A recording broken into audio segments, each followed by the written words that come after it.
Welcome back, Physical Science 20. This is the FC3 Stoichiometry review. These are the sections that are involved with this particular unit. So FC 3.1, mole ratios and chemical equations. That's where we kind of had the initial parts looking at ratios in balanced chemical equations, looking at the coefficients, seeing how they represent moles. Then FC 3.2, mass relationships. So that's the type of question which I gave you a certain amount of grams of one reactant. You change to moles, use the mole relationship, and then figure out how much mass of product is produced. 3.3 here was the initial phases of limiting reagents, looking at the concept. We talked a lot about s'mores, looking at those relationships, what's used up, what's excess, etc. And then we spent a few days on the bigger question here, calculating limiting reagents.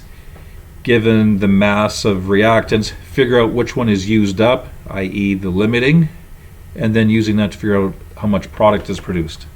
And then we ended up with percentage yield, looking at how much we theoretically should get from a calculation like this, and then given a certain amount that was actually produced in the lab, and then comparing the two, actual over theoretical multiplied by 100.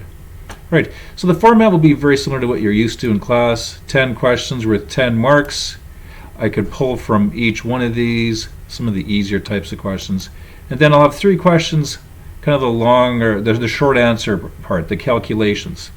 To give you a hint of what I'm going to be asking, number 1 will be, given the mass of a certain reactant, determine the mass of a product produced. So that's right from here, ladies and gentlemen. If you look back in the FC 3.2, that's the type of question I'm going to ask there.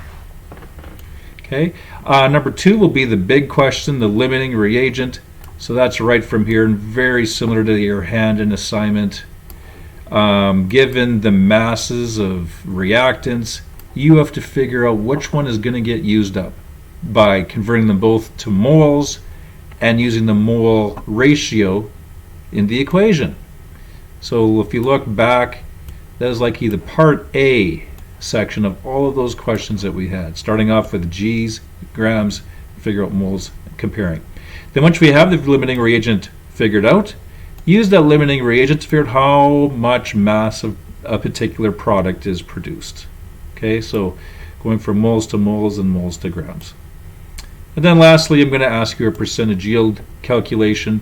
So it's going to be one in which I tell you what the limiting reagent is. So I'll say, given the mass of a certain reactant, and then I'll say, oh, you have all the extra other reactants that you need to ensure that this given mass is the limiting reagent. So with that, determine the theoretical mass of one product. It's very similar to this question, actually.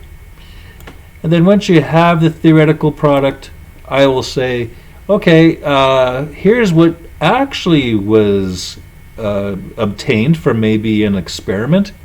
Figure out the percent yield. So you can look back at your notes, get the formula, and then work it. All right? So since you get to use your notes, I give you quite a few days to write this. It's more of a hand-in assignment than anything. There's going to be no rewrite because you should be able to do well on it due to it being an open book exam. Okay? If you have any questions in the meantime, please let me know, and hopefully I can answer them for you. We'll see you again.